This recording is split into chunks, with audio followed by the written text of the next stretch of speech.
I'm just an ordinary beta, I can't even smell pheromones. This time, Samuel's rut hit him hard. The moment he saw me, he lunged straight at me. I was scared half to death. I'm a beta. I don't even have glands. How on earth is he planning to mark me, with telepathy?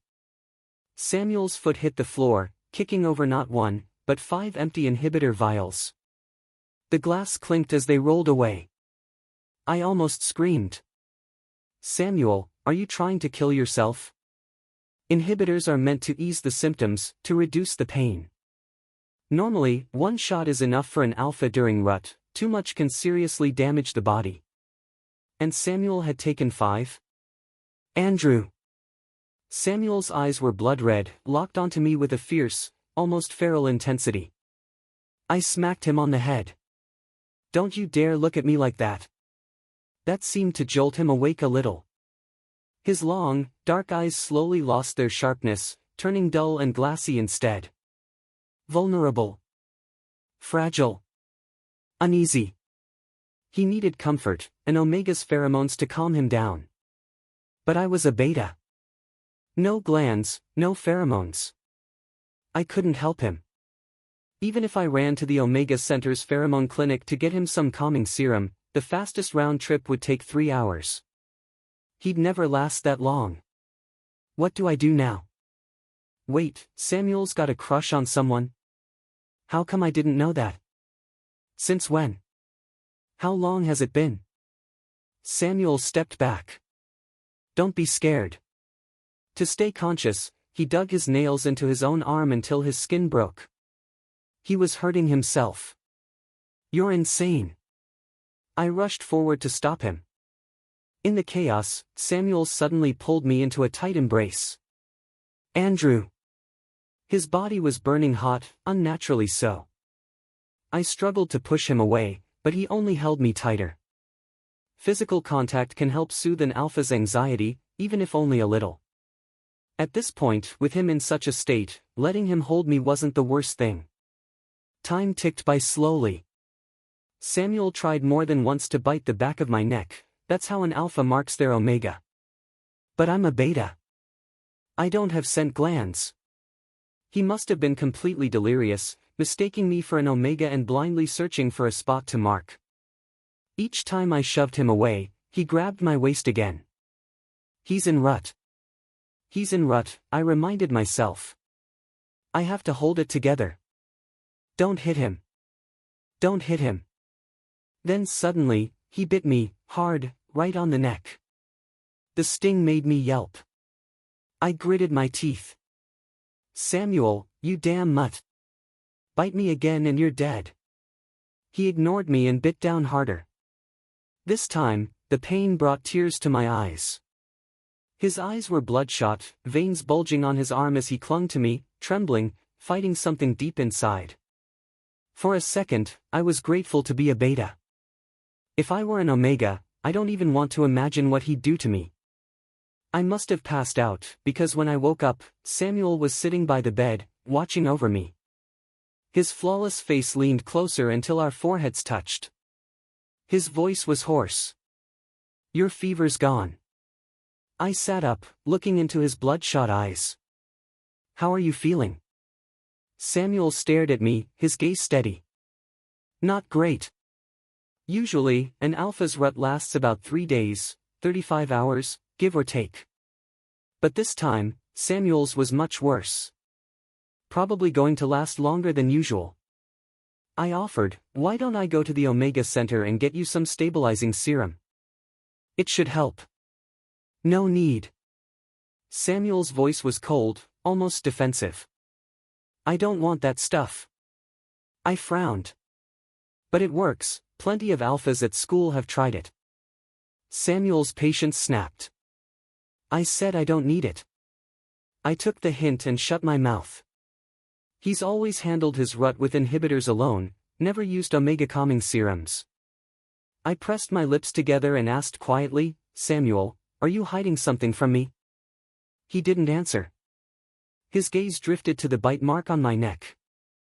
His lips twitched, eyes full of guilt. I didn't mean to scare you earlier. I patted his shoulder. It's fine. You're not yourself right now. I get it. He's 2 years younger than me, and sometimes he acts like a kid when he's around me. Samuel rested his forehead against my shoulder, his voice muffled. I can't promise I won't hurt you again these next few days, so you should stay away from me for now. When Samuel took leave for his rut, I made sure to take careful notes in class so he could review them later. It was already the 5th day of his rut. I had no idea how he was doing. Andrew, there's a mixer tonight, come with us. No thanks, you guys go ahead. The first and only time I ever went to one of those events, I got surrounded by people asking for my contact, and I had no clue how to handle it. Samuel had to step in and save me. After that, I rarely showed up at any social events. Daniel, another beta like me, was one of the few people I was close to besides Samuel. When I turned him down, he sighed dramatically. Shame. There's a guy with perfect abs going tonight. Okay, I admit it. I have a thing for great abs, especially on alphas. No matter how hard I train, I never get the kind of definition I want. So I've learned to appreciate excellence in others. And since alphas are basically the walking embodiment of physical perfection, they're the best eye candy for someone like me. Just the thought of it made my eyes light up. At the mixer, sure enough, there he was. The guy with those flawless, sculpted abs. I couldn't look away. Like what you see? Someone teased. Yeah, I said honestly. Top quality. Absolute perfection, I said, wiping away imaginary drool. Those abs were everything I'd been chasing for years, alive and shining right in front of me. Then a familiar voice cut through the noise. I turned around. Samuel was standing there, when he was supposed to be home resting. He sat down beside me, his expression dark, eyes fixed on the alpha flaunting his abs across the room. Your rut's over? I asked. Yeah. Alphas after rut tend to be emotionally unstable, they like to be praised and soothed. So I slung an arm over his broad shoulders, patted his chest, and said playfully, sure, that guy looks good, but he's got nothing on you. You're the best of the best. Samuel raised an eyebrow. So you prefer mine, huh? Of course, I grinned. Honestly, Samuel's abs were the best I'd ever seen, tight, powerful, flawless. If I had a body like his, I'd show it off every day. But not him, he always kept it covered. The only times I ever got to admire them were when we went to the bathhouse together or when he walked out of the shower, a towel slung low around his waist. Let's go, he said suddenly. Hey, don't drag me. But it was too late. He grabbed me by the back of my collar and hauled me out of the venue like a misbehaving cat. Back at our dorm, he stripped off his shirt and lifted his chin slightly, as if doing me a favor. Since you got bitten during my rut, I'll let you touch. Go ahead. I didn't need to be told twice. My eyes were practically glowing as I reached out, hands exploring the solid lines of his abs. A low, rough sound escaped him. His ears turned crimson, lips pressed tightly together, clearly holding something back. Don't move your hands around, he muttered under his breath. I quickly adjusted, moving my hand up to his chest instead. Okay, I said, pretending to behave. He caught my wrist. I looked up, startled. His beautiful, deep-set eyes were locked onto mine. His voice came out hoarse. Don't touch there either. I froze, blinking. He used to let me. Maybe because his rut had just ended, his body was still sensitive. That had to be it. I nodded quickly. Got it. No touching. After I'd gotten my fill of his perfect abs, I flopped down on the couch, satisfied. Oh, right, here are the notes from class, I said, handing him my notebook. You can copy them later. Thanks, he murmured. Then I glanced over at him. You should really see a doctor, you know. This rut wasn't normal. Too many inhibitors can make them less effective over time, and more importantly, they can harm the body. His rut had started early this time, and the suppressants weren't working anymore. He definitely needed medical help.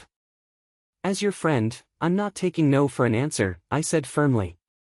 Take a day off tomorrow. I'm taking you to the hospital. He didn't argue, just nodded. That night, we shared a bed again. Sure enough, halfway through the night, he pulled me into his arms. He's 6'3", his body heat alone could melt a person. If the air conditioner hadn't been on, I probably would have melted into a puddle. I stared at the dim nightlight, thinking miserably, lonely me, trapped in the arms of a human furnace. At the hospital, the doctor said Samuel's rut complication wasn't anything unusual. The solution was simple: he needed an omega partner for pheromone compatibility therapy. Samuel walked out of the hospital with a thundercloud over his face. All because I, being the responsible friend that I am, had immediately mobilized my connections to find him 100 high-quality omegas within a minute. Every single one with great looks, personality, and background, verified sources too. Samuel, wait up. Come on, just take a look, they're amazing. He shot me a look sharp enough to cut glass. I shut up instantly. Then cautiously, you're mad? No. Oh. Maybe Samuel still felt guilty for biting me, because after that, he started treating me extra well. Not that he wasn't nice before, but this time, he was almost too nice. Soon, our classmates, alphas, omegas, and betas alike, started asking if we were together. No way, I said. We're just friends. Friends, huh? Daniel teased. There's a pair of brothers in the next class who became lovers, you know. And the way Samuel looks at you, it's like you're his little wife already. Why not just go with it? Get lost, I snapped, shoving him playfully. Don't joke like that. My bro's gonna find himself a pretty omega one day. Daniel sighed dramatically, resting his chin on his hand. Samuel's the school heartthrob, tall, handsome, built like a model. You wouldn't even lose if you did say yes. What are you guys talking about? Samuel's sudden appearance made us both jump. You're here, I said with a strained smile. Man, you walk like a ghost. He looked between Daniel and me, then grabbed my arm. We're going home. That night, lying in bed, I scrolled through profiles of those 100 omegas. I was trying to figure out which one might be the person Samuel secretly liked. Then, my tablet was snatched away. Samuel stood there, hair damp, water droplets tracing down his neck. His sharp, narrow eyes lifted slightly in warning. What are you looking at? Nothing, I said quickly, forcing a nervous smile. You're done showering? Yeah. He tossed the tablet aside and sat down, toweling his hair dry. He didn't ask why I'd been looking at the profiles. He just stayed silent. I poked his arm. Hey, do you like someone? He froze, turning his head toward me with a puzzled look. I just saw something about it online, I lied smoothly. He went back to drying his hair. Stop reading random stuff. So, that's a no. No. Later that night, he wrapped his arms around me again while we slept, holding me so tightly I could barely breathe. I grumbled under my breath, what's with this clingy habit of yours? You never used to be like this. By the time I reached campus, I was out of breath and had to stop for a moment to collect my thoughts. I'd known Samuel since I was 5. Back then, his parents moved next door because of a job transfer. By coincidence, our parents turned out to be old classmates. They reconnected quickly, and soon the two families were visiting each other all the time. That's how Samuel and I became inseparable. He was 2 years younger than me, and when he called me Big Brother, I couldn't help but spoil him. Whatever I had, snacks, toys, anything fun, Samuel always got a share. He adored me too. Whenever he got something nice, he'd save some for me and follow me around like a little tail, calling me brother. Then we grew up. When Samuel was 16, he presented as an S-class alpha, the rarest and strongest type there was. Maybe that's when he started getting a bit full of himself, because after that, he stopped calling me brother and started using my name instead. At first, I kept correcting him, telling him to say brother, but Samuel just refused, stubborn as ever. Eventually, I gave up. He could call me whatever he wanted. Now that I think about it, could it be that that's when his feelings for me started changing? Andrew? Why are you running? Someone tugged on my backpack. It was Daniel, slinging an arm around my shoulder.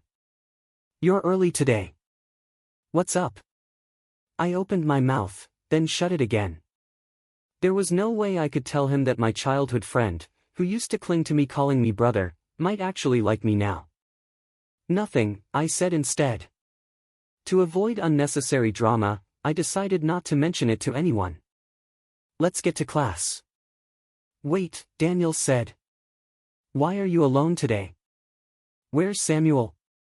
You guys always come together. He, overslept.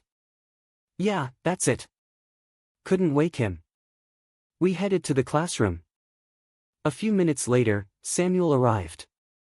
The moment he stepped through the door, his eyes went straight to me, never missed a beat. Why'd you come without me? He asked, setting his bag down beside me.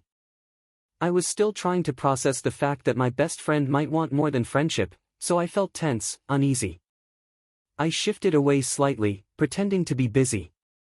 I just had something to do, so I came early. What thing? Samuel yawned and leaned over his desk, resting his head on his arm, watching me. He had those dark, glossy eyes, focused, sharp, with that little upward tilt that made them dangerously beautiful. I glanced at Daniel sitting in front of me and blurted out, I came early to have breakfast with Daniel. The moment I said it, I could feel the temperature drop. When I turned to look, Samuel's face was unreadable. Daniel, bless his soul, turned around at that exact moment and handed over a steaming bag of dumplings. Right, Samuel. Andrew told me to buy you these. Samuel didn't take them. I quickly grabbed the bag and offered it to him myself, trying to sound natural. Yeah, they're for you. He finally accepted it, but his gaze stayed locked on my face the whole time. My throat went dry under his stare. Thankfully, he didn't press the issue and just sat up to eat. At lunch, I made an excuse to go to the library instead of eating with him. In the afternoon, I sat with someone else in class. Basically, I avoided being alone with him whenever I could. But after school, he was waiting for me at the gate. The sun was setting behind him, turning his figure into a dark silhouette. Andrew, he said quietly. You're avoiding me. No, I'm not. He stepped closer, and I instinctively took a step back. The golden light hit his face, outlining his sharp features, and there was something fragile in his expression that made my chest tighten. Why? He asked, voice low and rough. I couldn't stand the way he looked at me like that. My eyes darted away. You're imagining things, huh? Even to my own ears, the laugh sounded painfully awkward. Let's go home together, he said simply. All right. I forced a smile, trying to act like everything was normal. Later that week. What's with all the layers? Samuel asked from beside my bed. I poked my head out of the blanket. Just cold. He casually adjusted the room temperature higher, then got into bed and pulled me firmly into his arms. There. Not cold anymore. Right. I just dug my own grave. It wasn't like we hadn't shared a bed before. When we were kids, our parents used to travel for work, and we'd often sleep together at each other's houses.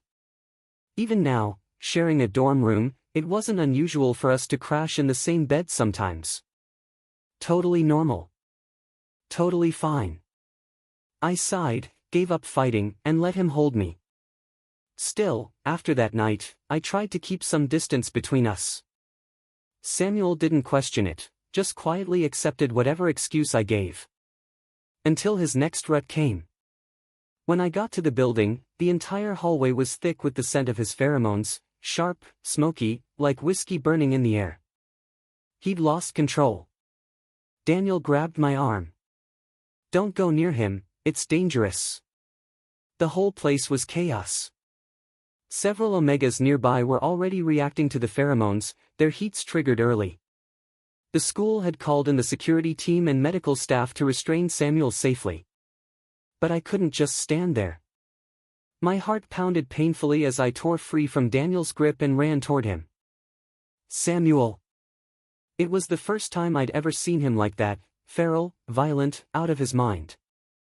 "Don't come closer," he rasped, clutching his head as if fighting something inside him. I froze. Okay, I won't." "Don't follow me," he shouted. His eyes were bloodshot, filled with agony. Every word came out like it hurt to speak. "Didn't you say you wouldn't care about me anymore? Then why are you here? I don't need an omega. I don't need anyone." So that was it. He'd been bottling everything up for so long, anger, confusion, loneliness, and now, with his rut hitting, it was all breaking loose, tearing him apart from the inside. I tried to calm him down. Okay, no omega. Just breathe. Calm down." But he moved closer, trembling, his voice cracking. "Andrew, why did you start avoiding me?" I wasn't." "Don't leave me." Then he lunged forward. I barely had time to react before he wrapped me in a crushing embrace. His arms locked around me so tightly I could hardly breathe. The medical team that had just arrived froze in shock. They'd never seen an alpha clinging to a beta like that, crying and refusing to let go. "Samuel, let go!" I gasped, struggling. "Snap out of it." But reason had already left him. He was holding on like he wanted to fuse us into one. His body burned like a furnace, and pressed against him, I started to feel wrong. First heat, then dizziness, then something deeper, spreading through every nerve. My legs went weak. I couldn't even stand. "Samuel," I panted, "let go, something's wrong with me."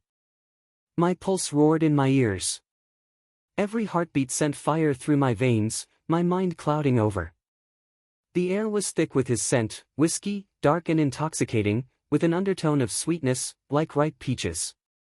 It surrounded me, filled me, soaked into my skin. And then, with a sudden rush of heat and light behind my eyes, I realized what was happening.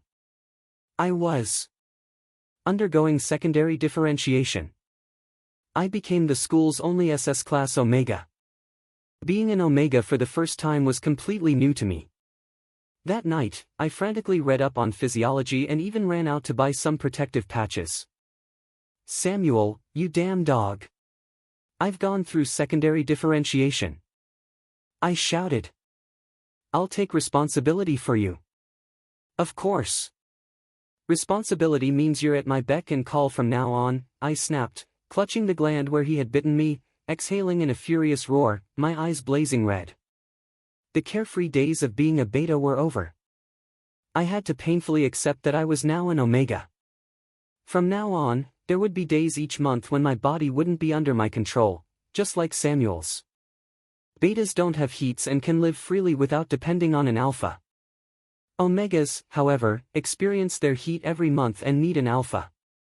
If Samuel wasn't there to calm me with his pheromones, or to mark me temporarily, I'd have to use inhibitors. Injections. God, I'd hated needles since I was a kid. Thinking about it, I shot Samuel a glare full of pure rage and lunged at him.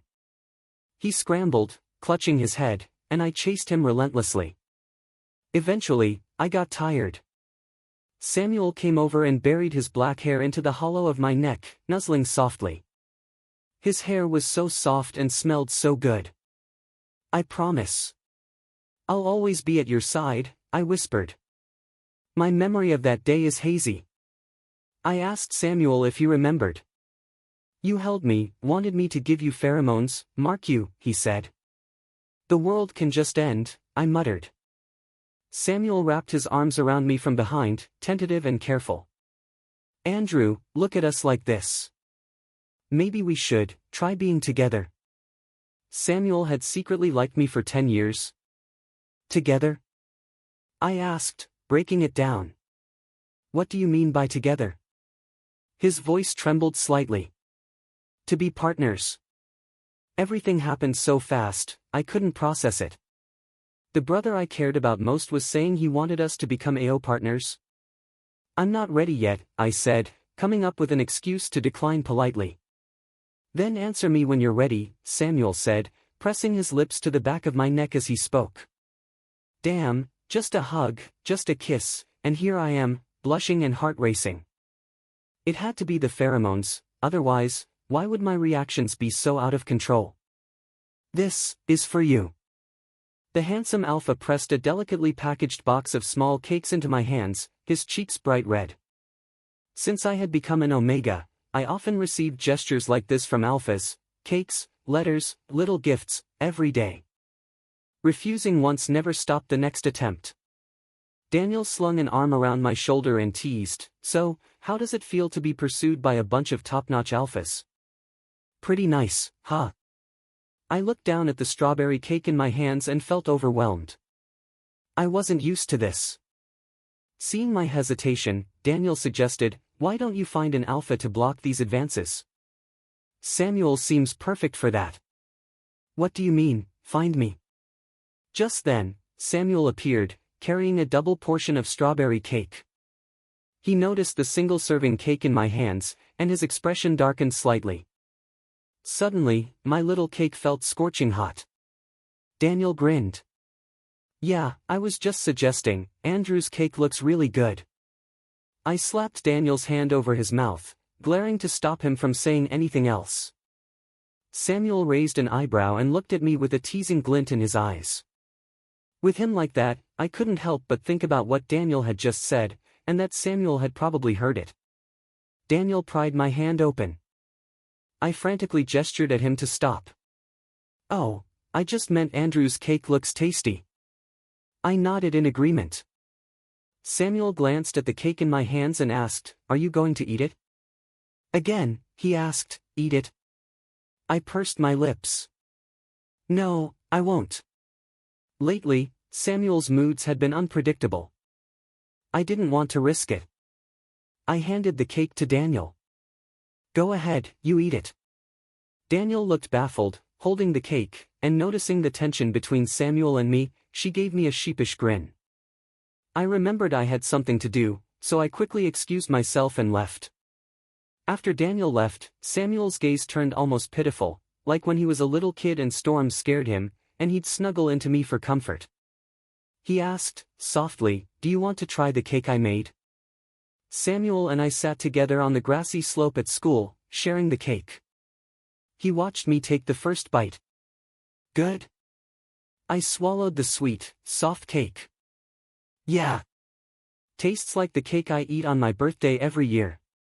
His dark eyes sparkled as he smiled, dazzling and pure. I lowered my gaze, trying to avoid the heat in his eyes.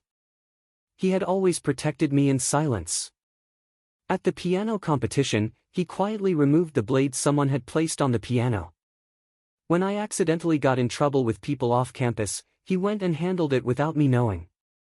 Even the time I failed a competition and passed a stuffed bear giving me a star-shaped balloon, he was behind it. Samuel had always been there for me in ways I couldn't see, quietly protecting me. He waved his hand in front of my eyes. "Andrew?" I blinked, took a bite of cake, flustered. "Oh, just remembering something." "What?" he asked, curious. "Nothing. Just thinking about the pheromone compatibility check we have in a couple of days." My phone buzzed in my pocket. It was my mom calling from abroad. "Sweetie, where are you?" "At school." "How's your health?" "All fine. No problems." "Good. Your dad and I can't come back for now, so take care of yourself." "Okay, got it. You too, stay safe." "Is Samuel there?" "Let him answer." I handed the phone to Samuel. I didn't know what my mom said to him, but he looked at me. His deep eyes curved gently, soft enough to almost drip, and he said, quietly, "I'll take care of Andrew." Right now, Samuel and I slept in separate rooms. He was in the room across from mine. That night, Samuel insisted on sleeping with me. No matter how I refused, he wouldn't leave and just stayed there. I could feel the room filled with his gentle, soothing pheromones. Because of that, some of the discomfort in my body eased significantly. Samuel stared at me. I gave in. Fine. Samuel was ecstatic. He grabbed his own blanket from his room, and I ended up sleeping on the floor. I was a little surprised. He was being unusually considerate. Now I understood that AO relationships came with differences. I tossed and turned, unable to sleep, my thoughts completely consumed by Samuel. I couldn't figure out why he had these feelings for me. Our interactions were no different from ordinary brothers. The faint stream of calming pheromones filled the room. I lay on my side, stealing glimpses of Samuel by the dim light. "Andrew, ready to be with me?" I jumped. I held my breath, waited a while, and heard no other movement from him. His breathing was long and even. I realized Samuel was just dreaming, talking in his sleep. "Not ready, sleep," I replied, turning my back to him. Samuel stirred slightly, and the pheromones in the room became stronger. I had a long dream that night. It was about Samuel. From childhood to adulthood, every memory we shared played out again, both the things I remembered and the things I didn't. For 2 nights straight, Samuel slept on the floor beside my bed. Despite the dreams, I slept comfortably. The next morning, we left early for the pheromone compatibility test.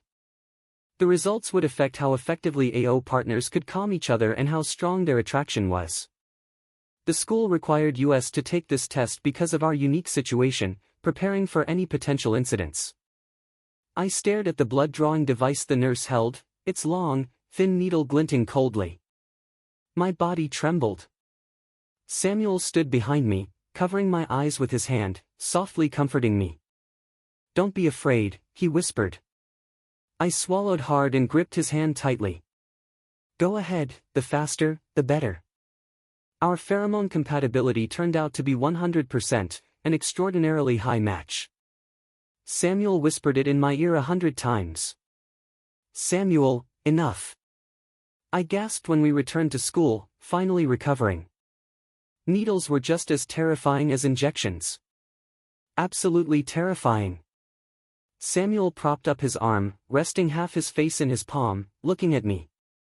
"Unless you promise to be with me," he teased. I glared at him.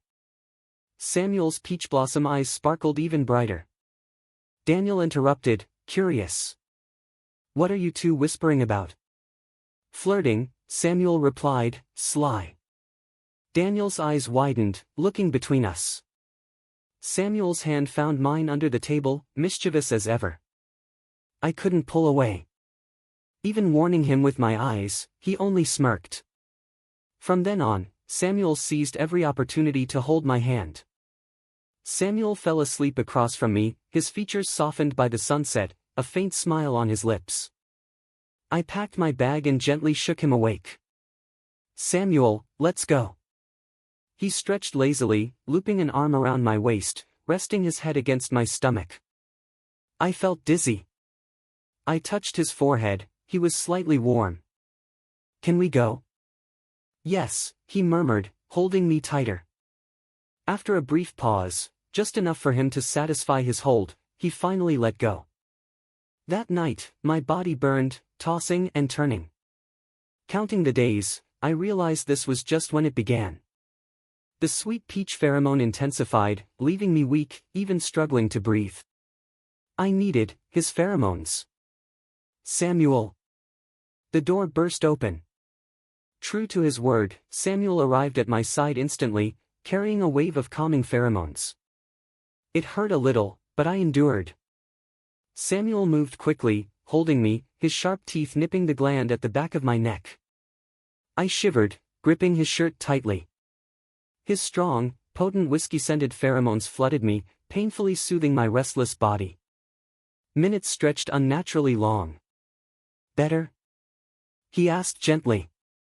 Much better, I whispered, collapsing in his arms.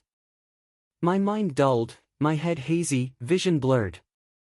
A flicker of greed passed through Samuel's eyes as he rubbed the back of my head, continuing to release his calming pheromones. Sleep. I'm here, he murmured.